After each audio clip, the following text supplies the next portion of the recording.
Welcome, ladies and gentlemen, to the Mercatus Podcast, Digital Grocer, episode 14, and we're recording right here at Mercatus HQ. And guess what? Summertime has crept into downtown Toronto. I think today we're going to get something like 30 degrees Celsius. And for those of you who do not know the metric system, that's 90 Fahrenheit. And that's pretty hot and sticky for this city. I'm your host, Sylvain Perrier, President and CEO of Mercatus Technologies. And joining me today is Mercatus' very own Senior Director of Marketing, Mark Fairhurst. It's a pleasure to be back. Well, it is an amazing pleasure to be back. And at the board is our trusted sound engineer, Kevin Glenn. How's it going? Now, Mark, when was the last time we recorded? Episode 13, we talked about an important subject. Yep. It's not the most riveting subject, right? It's CCPA, and that is not an accounting term. It's the California Consumer Privacy Act. And there's been a lot of changes since episode 13 that have kind of transpired out there in the world of politics and retail and so on. So I don't know if you know this, but there's been 9 states that have actually filed their own copycat bills. And there's been this really interesting Senate bill that's been proposed by Senator Josh Hawley, or Haley, I'm not sure how to properly pronounce his last name. But it's kind of like this do not track bill that really will give control back to the consumer to say, hey, by the way, mobile app or website, I do not want to be tracked. And that's kind of interesting because what's happening with all these changes, there's going to be new investments in terms of what are the penalties going to be for the publicly traded or the private corporations. And that just makes the life of a company that provides an e-commerce solution that much more challenging and difficult. So I'm kind of excited to see what's going to happen. But in any case, we're definitely going to inform our listeners out there and to let them know what's the best approach and what they should be doing. I think with the CCPA, like most things, people tend to procrastinate until it's right on their doorstep. Right.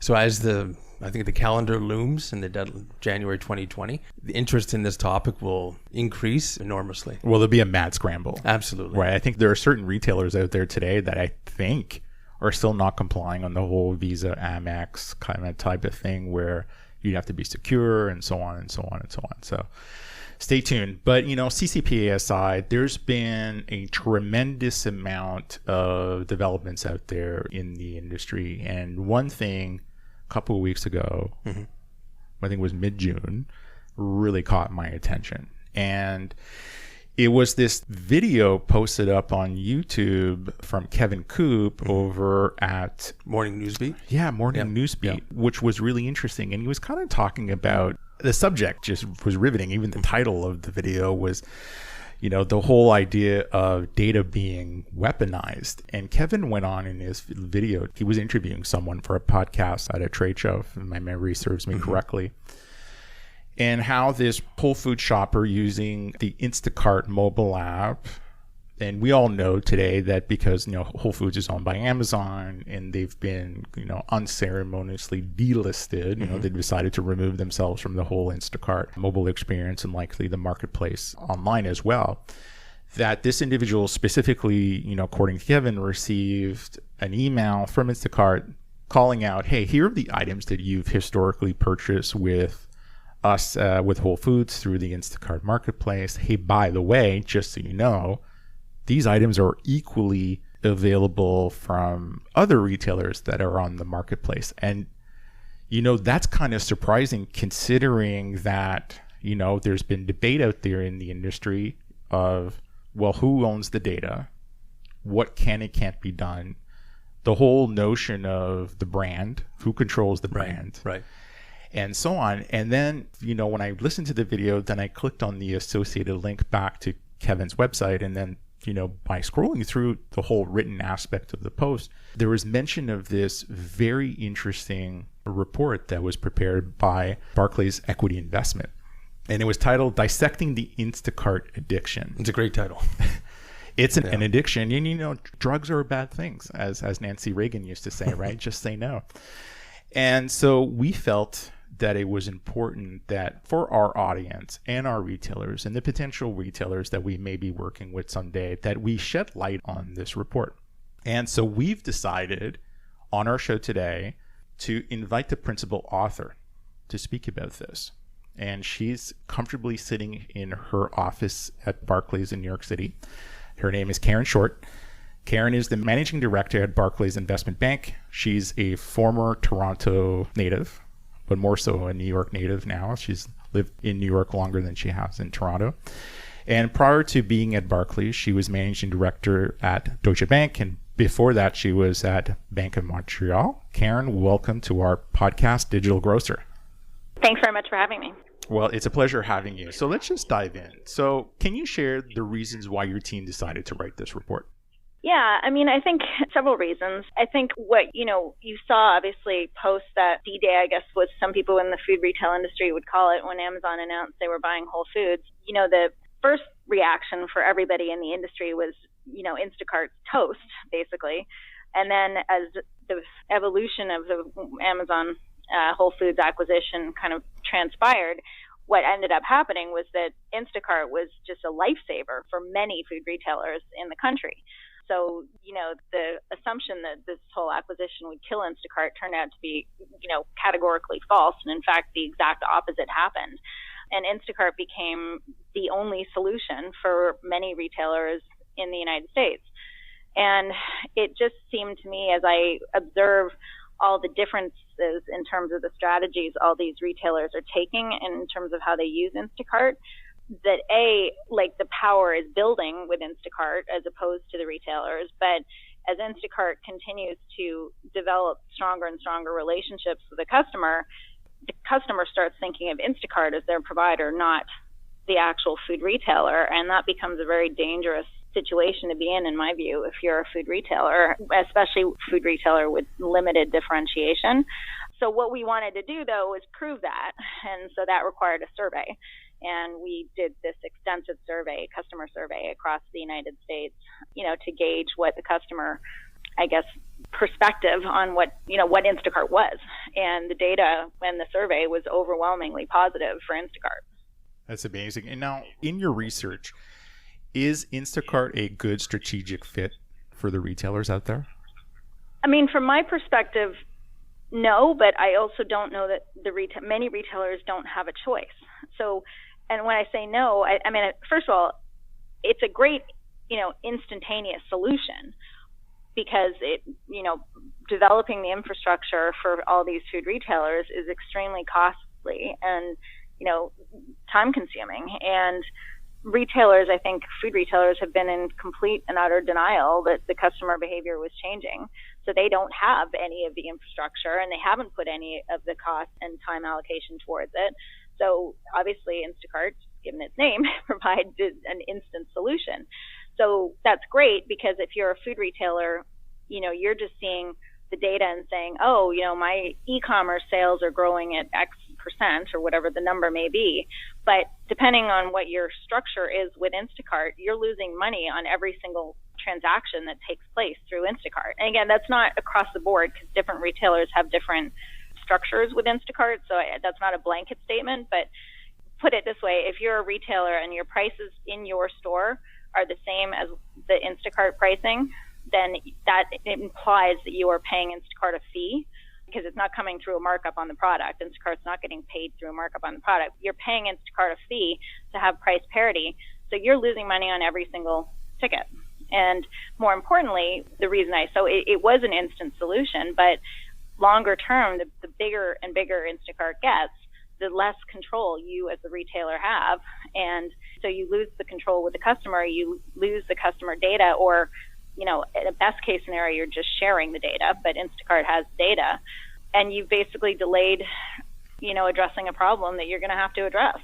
And at that point, I think it's safe to say that it becomes very difficult, unless you have a strategic partner to work with, to move away from an Instacart solution, because you're faced with some of these risks that you just mentioned. Yeah, and I think, again, I think that the retailers in their minds are just thinking about the top line and saying, well, we've preserved our top line. They're not thinking about necessarily what the economics are of that particular basket, in the sense that, well, yeah, we just lost money on that purchase. So that's great. We preserved the top line, but we did not preserve the bottom line. So, and where do the lines get blurred between Instacart's solution and the retailer's brand? Well, I mean, if you saw some of the charts in our report, I think what was very telling is that if you're a retailer with very limited differentiation, the lines are already blurred. The only two retailers that were skewed to the fact that if the retailer removed themselves from Instacart, that the customer would actually still go to that particular retailer to shop. The only two that stood out were Sprouts and Costco. The others were pretty much kind of 50-50. Like, I just use another retailer on Instacart if my retailer of choice was no longer available. So I think the lines have already blurred. And so for many retailers. And essentially shoppers are, quote unquote, I mean, your opinion would be, are they really addicted to Instacart, or are they addicted to it because of the convenience of delivery or the fact that they can buy online? Well, I think they're addicted to the convenience, but there's definitely a first mover advantage situation here with Instacart from the perspective that they have all the shoppers, they have the infrastructure. No one else is even close in capabilities to Instacart from a breadth geographically, but also of format. So it's almost like scale begets scale. And so to the extent that Instacart keeps up the momentum, it seems less and less likely that other solutions will present themselves to retailers that will circumvent Instacart. You talked a little bit about the markup of the products that are sold online versus in store. What are the other ways that Instacart makes money?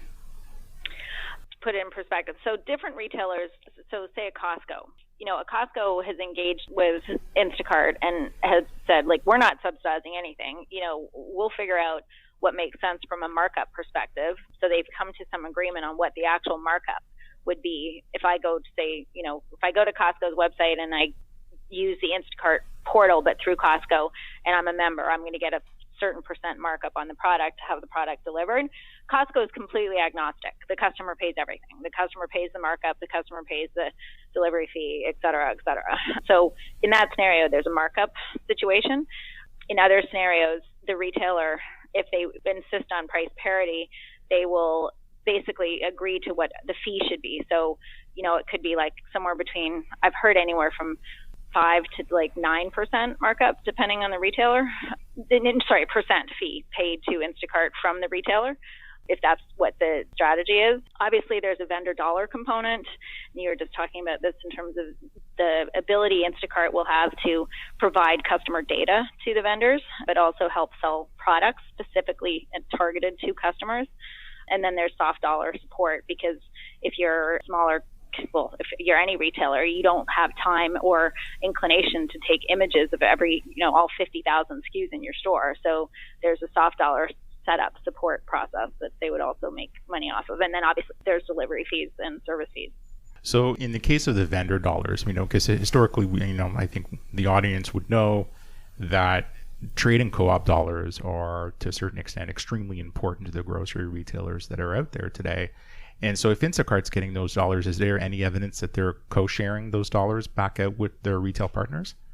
There's no real discussion around it. I think I can't speak for Instacart, but my guess is it's not in their best interest to relay any of that information. But I will tell you that it's not, in my view, coincidental that Kroger suddenly decided to remove vendor dollars from their annual filings and not tell us what those dollar amounts are anymore. Because my sense is that there will be some reallocation. And, we show some charts in that report that look at what vendor dollars are as a percent of EBIT for the retailers. And some of it, in the case of Kroger, vendor dollars exceed EBIT by almost a multiple of 3 times. So those dollars are really important for retailers. And if Instacart they not only have the data and they have the customer relationship, but they also have a much broader demographic and geographic view than any retailer would have, other than like a Walmart or an Amazon, because they're national and they're covering all formats. So why do they need the retailers at this point? Yeah, it's a very good question. Obviously they have to go to a retailer to shop, but as their power increases, I'm not sure that they really do need the retailer, because Sprouts can't prevent an Instacart shopper from walking in the front door and starting to do the picking. Like, there's nothing they can do about it. So just a regular gig worker. doing their job. Yeah, and it's true. It's kind of like Kevin's comment in his post. How do you prevent Instacart from using the Whole Foods data and redirecting the shopper to someone else? Then the question becomes, whose customer is it? Is it the brick and mortar, or is it Instacart? Yeah, and that's the challenge, right? That's the slippery slope. I think that's exactly the point that this survey was. The biggest point on the survey for me was the headline that, if my chosen retailer just suddenly disappeared from the Instacart platform, 43% of the customers surveyed said they would just use a different retailer. Wow. And that was the metric that caught my attention, because I know in the post that I read, there was a comment by Tom Furphy where he said that 43% equates to 43 cents on every dollar. Mm-hmm. And then the calculation is for every 5% of sales volume as a retailer, you're potentially losing up to 2% or more of market share. Well, yeah, and he doesn't get into this, but the other metric that's even more important, and this is more relevant for a union operator just because of their higher fixed costs. Like, this metric wouldn't be as severe, say, for a Costco, but for 1% sales loss, you've lost 10% of EBIT. Oh, and that, it would be significantly lower for a Costco, but that's the kind of rule of thumb. Wow, that is an impressive number. Now, Karen, what's your advice for retailers that are out there today kind of thinking, about this, and they're listening to this podcast, or they've read some of the commentary that's out there online? Like, what should they do? Well, I mean, I'm sure there are. Either way, you're going to have to incur costs on your own. So I think I don't know that I can say I applaud Kroger, but, Kroger has obviously decided that they do need their own solution. And so they've partnered exclusively with Ocado. At the time, so that would be for their delivery solution. And at the time of the announcement, I was definitely in favor of that because they had exclusivity for a home delivery solution. The problem with that is the details have kind of become more available, is that the timeline to get something like this ramped in terms of the Ocado solution is just way too extended. I mean, they just broke ground on their first facility for Ocado, and the costs per facility are enormous. So at the time I thought, good for you, Kroger, like, you guys realize that you need to have your own solution, but as I kind of observe what's happening, I'm not so sure that having next day delivery out of a facility that just cost you $300 million is the right one. Ahold has gone to much more of like a kind of hub and spoke model with much smaller fulfillment centers, kind of in I believe in the 30 million range, to be a depot to do delivery within their markets. Maybe that's a little easier for an Ahold just because of the density of their markets. But honestly, that's why I kind of say, like, is Instacart, like, the Instacart addiction is on the customer side and the retailer side, because I haven't seen a lot of other viable alternatives that don't come with significant expense. Yeah, in our world, when we're working with what we like to call our super regional retailers that, may span 5 to 11 states, there is this kind of strategic approach that kind of looks at delivery, curbside pickup, or click and collect as being extremely commoditized solutions that isn't a one size fits all depending on your geographical distribution of your stores. And kind of the leading thesis is, number one, own your experience, own your brand. 2 is pick a partner that ultimately at the end of the day represents you and the equity you've invested in terms of brand presence in the market, but scales with your needs. And so more often than not, what we see happening, it may be 1 or 2 or 3 different delivery partners to kind of own the need. And much like your report kind of talks about, we're actually also seeing retailers that have reached the tipping scale in terms of positive ROI when it comes to e-commerce, and suddenly they realize, wait a minute, we took the check the box approach 2 years ago. We need to change. We need to own the experience now. And I think kind of slowly loosening those grips in terms of where the pendulum is being swung here and bringing it back to real world. But I don't think it's a one size fits all approach. Especially when it comes to Kroger, I would agree with you that investment is a tremendous investment. You have to have, quite frankly, the order volume to be able to substantiate something like that. I'm not sure if Kroger's there. I think some of the banners that they own, namely a Harris Teeter, would definitely be there. They are a gold standard in this space. Karen, I got to say, I really appreciate having you on the show today. Your report is enlightening, and I really look forward to hearing more from you guys at Barclays. And if somebody wants to get a hold of this report, what's the best way to do that? Yeah, happy to. So I think best way would probably just be to email me at Karen, Karen.short, SHORT, @barclays.com, and I'm happy to provide the report. And it's been very interesting. One thing I would just maybe also leave you with is, Walmart's approach. Walmart has the ability to have more flexibility because some of these retailers that are union also have work rules that prevent them from finding solutions and reallocating employees to different tasks. But what Walmart has done is A, they're non-union, obviously, but B, they appreciate that they need to own the experience for the customer, so they do everything within their four walls, and all they are doing is outsourcing the last mile. And the last mile is obviously the most commoditized component of the experience.